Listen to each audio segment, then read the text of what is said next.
Hey, hey, hey, ha, how, oh, hey, yeah, hey, ha, how, hey, oh, hey, oh, hey, hey, oh, hey, We now hunt for a song that will bring back the salmon because of what had occurred to us. All those songs and all those stories were taken from us. How can you come back to us as Native people? And again, with that salmon returning, how many people would be prosperous? But us up Columbia tribes sit on the banks and still wait for that salmon. I think we can all agree it is time to bring these native species back to the Spokane River watershed. For the ecosystem, for climate resiliency, for our community, for our local economy, but most importantly, for the people that lost their subsistence and a piece of their culture. And although there is a lot of trauma that lays in Indigenous communities, we are in a time of healing. And there is a lot of positivity, and there is a bright future if we address things now. And as tribal citizens, we talk about rivers as our responsibility. The salmon were one of the first ones to offer up their bodies for us to survive on. They would take care of us if we take care of them. And we've got the opportunity to live up to that responsibility, to provide the fish that opportunity to get back into those headwaters.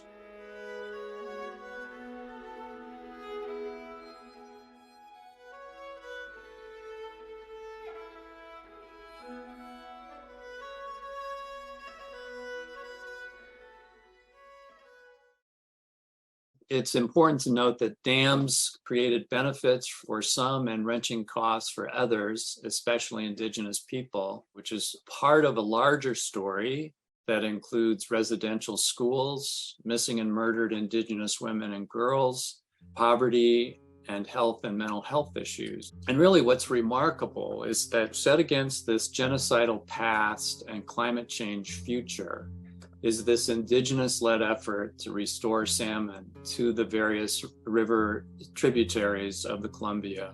We all know that the United Nations has, worked with tribal communities, Indigenous populations around the world. And so when we think about Indigenous peoples, this is an issue that is impacting us here today. And some of the historic injustices, that deal with our lands, territories, and our resources. It's important for people to know that the historical and intergenerational trauma is compounded by unresolved loss and grief. 85.3%, or 4 in 5 American Indians, women have experienced violence in their lifetime. 66.4 have experienced psychological aggression. 56 have experienced sexual violence. 55% experience physical violence. And so when we think about loss and grief, individuals, in this case particularly women, they're also being impacted in another way. And their interaction, with our sacred waters and our sacred lands. The vision that I see for our rivers is that we honor and acknowledge and implement the water rights of the Native American tribes in the United States and the Indigenous nations of Canada. And further, that we consult with the tribes and the First Nations on all matters that affect their water rights, and that always we do not harm those rights. All water is owned either by the states, such as Washington and Idaho, or by the tribes. To use state-owned water, you need to get a water right. A water right is a grant of permission by the state to use water. There isn't enough water to go around in the Western US. And so the way that we deal with that is by giving priority to people, the most senior users. It's a terrible, inequitable system because junior users of water can be cut off. And a lot of people nowadays can't get water at all because all water has been allocated out of our rivers. Tribes usually have the most senior rights, but these rights have been ignored or minimized or stolen. These ancient water rights for Aboriginal uses can protect in-stream flows, and they can apply to rivers that are off reservation. And I want to give you an example here. The Yakima Nation, which went through a very lengthy 40-plus year court proceeding in which their water rights were addressed. The Yakima Basin is federalized. The Bureau of Reclamation operates a major irrigation project there and is now required to operate in a way that protects the water flows for the Yakima Nation's ancient treaty-protected fisheries throughout the watershed. In eastern Washington, there is a large irrigation project operated by the Bureau of Reclamation, and that, of course, is the Columbia Basin Irrigation Project, including the Grand Coulee Dam. In the future, after the Mid-Columbia water rights adjudication is complete, we'll have to operate this project in a manner that protects the ancient fisheries of all tribes that have an interest in fish in the Columbia River. Both the international efforts to bring ecosystem function into the Columbia River Treaty alongside hydropower and flood control take place at a moment in time when we've entered a period of accelerating change in our riverine systems, and that change is due to climate change. And we already see this in the general drying out of our forests that has led to these increasingly intense fire seasons. Climate change includes changes to aspects of water quality like temperature, and that's a very important factor for salmon, steelhead, and trout.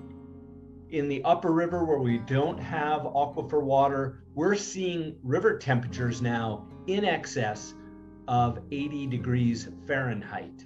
And so all of the red band trout that are up there have had to flee the system down to the cold water refuges. We cannot separate clean, cold water and river flows from gorgeous and beautiful fish that live in the river and are really the keystone and cornerstone of our river.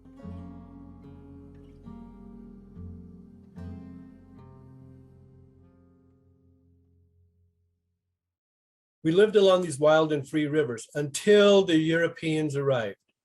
When the Europeans arrived, they wanted to change the river.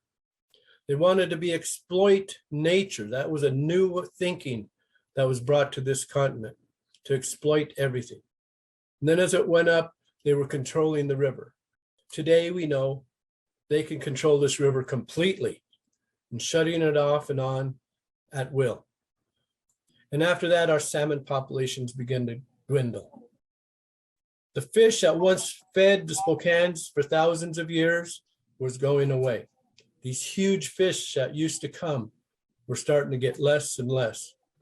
The river was described that they ran black with fish where you could walk across their backs to the other side. There were so many fish.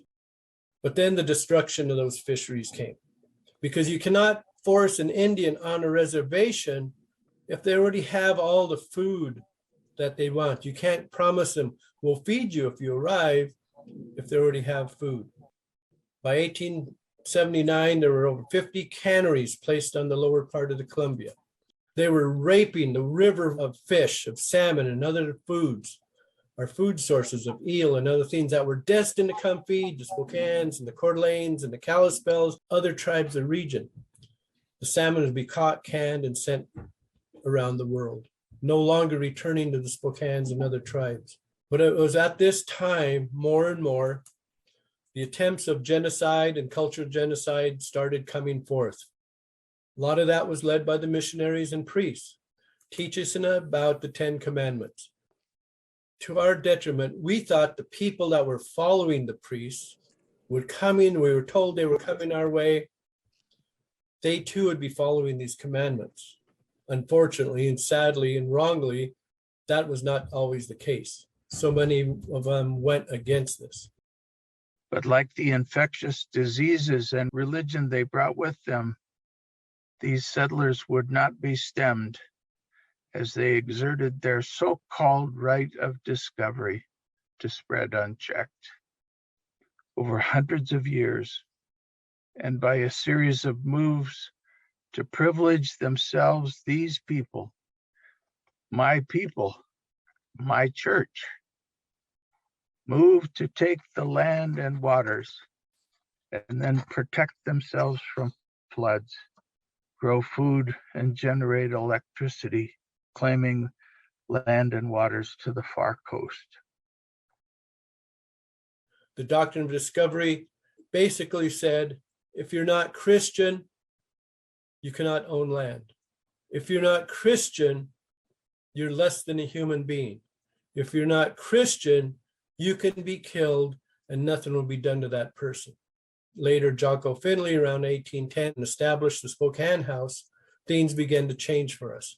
And the changes, they came with the concept, teach the children first and the rest will follow. As our paternalistic government and church decided that the children of the indigenous people, whether living on so-called reservations or not, had to be pacified in school, had to adopt the language of the dominating culture and leave their traditions behind as a subdued people. When they've taken our children and placed them in boarding schools, they took that tradition from them of how to sing that song. They took that tradition from them in how to relate to each and every thing that's within the ecosystem that we hold dearly. For these Indian children, it not only took away our language, but also wiped away the river people's songs, ceremonies, and prayers that we are still searching. This is where it impacted our creators' first rules, that if you sing those songs, you hold those ceremonies and those traditions, those fish will return.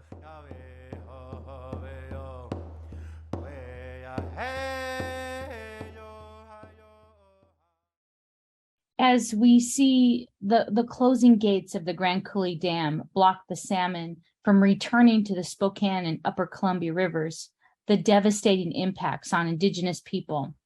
Now an Indigenous-led collaboration is working to return salmon to the Upper Columbia River, including the Spokane River.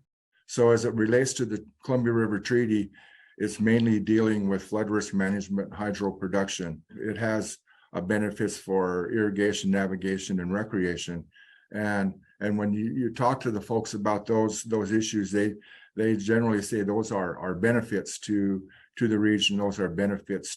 When we talk about eco-based function, fish passage, some of the natural resource issues, some of the environmental issues, they generally look at those as costs. So when you look at hydro production, that's a benefit. When you look at trying to bring a fish over the dam, that's a cost. And I think we need to work real hard to change that paradigm shift, that these aren't costs, they're investments in our future. Currently, there are only 2 viable sockeye populations in the Okanagan Basin, Wenatchee and Okanagan River. And a lot of that was due to overfishing, and the main one was the Columbia River power dams that were constructed over the early part of the last century. And back in the 1990s, the sockeye run into Soyuz Lake was probably around 3,000, and a lot of the community and the elders and the leadership started to raise flags saying we need to have some kind of intervention, otherwise we're going to lose that sockeye run. The reintroduction of sockeye salmon started in the mid to late 90s. There was discussion called the Okanagan Basin Technical Working Group. It's made up of Okanagan Nation Alliance, Department of Fisheries and Oceans, and the provincial government. It's a technical group where we discuss science and management options, came up with an experimental reintroduction program, which involved planting hatchery fry into Skaha Lake. One of the main outcomes of the introduction program was the construction of the Capelstum hatchery, the state-of-the-art hatchery facility. We can rear up to 5 million eggs. Currently, the Skaha population, the first adults started to come back in 2007. Right now, we're almost at a self-sustaining population. We're looking at a potentially record-breaking sockeye run. I suspect it's the biggest one since the 30s, just as a result of the hatchery program, the restoration, the reintroduction, habitat improvements, and just adding passage to the places where that's been cut off since the 50s. Ever since the dams were constructed in the Upper Columbia, the tribes have advocated for the return of salmon. This is all going back to when 9 Mile Dam was built on the Spokane River back in the early 1900s. That was the first dam to cut off salmon runs back into Hangman Creek and back to those really important fishing grounds near Spokane Falls. As far as reintroduction goes, we believe that we can reintroduce fish successfully while maintaining those dams. Now, on the other hand, there's certainly going to be issues on salmon survival as they move through those projects. So how can we get creative, utilize new novel technologies to get fish to pass over those projects successfully while being able to maintain those operations. Since 2017, the U.S. tribes in the Upper Columbia have been putting fish in the water. To date, I think we're pushing actually closer to about 20,000 juvenile Chinook have been put in the system, some with tags, some without. Some are just getting the kids out in the water, getting them familiar with salmon once again, getting the whole community actually involved in getting fish in the water and holding these events and getting that connection back to salmon that were lost so long ago. It is really important to the tribes, even while we're going through this scientific and stepwise approach, to get fish in the water and reconnect the communities up here to the salmon that have been lost in some cases for over a century.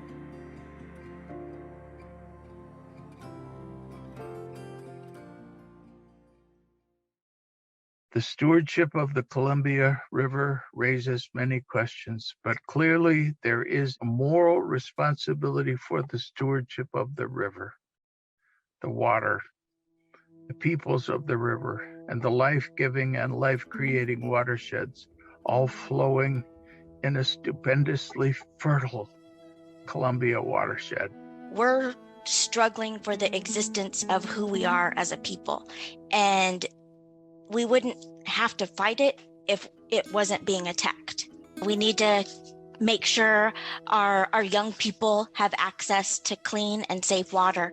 You know, that's our human rights, and our human rights are being impacted along this river, not only with the dams, the mines, the pollution, and we need to recognize that.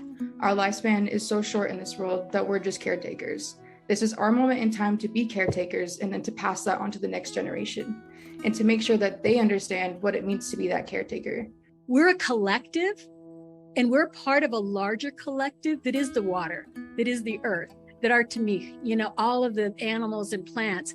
That's the collective. To attend with deep urgency to the history of the Columbia River and to imagine a better method for integrating an ecosystem-based model of sustainability and stewardship in a new treaty. This new treaty, this new vision, must include fundamental respect and justice for those who were excluded from the first agreement. If we work together, if we come together, nothing's impossible. We can make this happen. It's our responsibility. I think as we go forward, we keep these things in mind, that we're only here for a short amount of time, and the folks coming in behind us are going to pick this up. It's going to take all of us to make this happen. And we'll be stronger together when the salmon return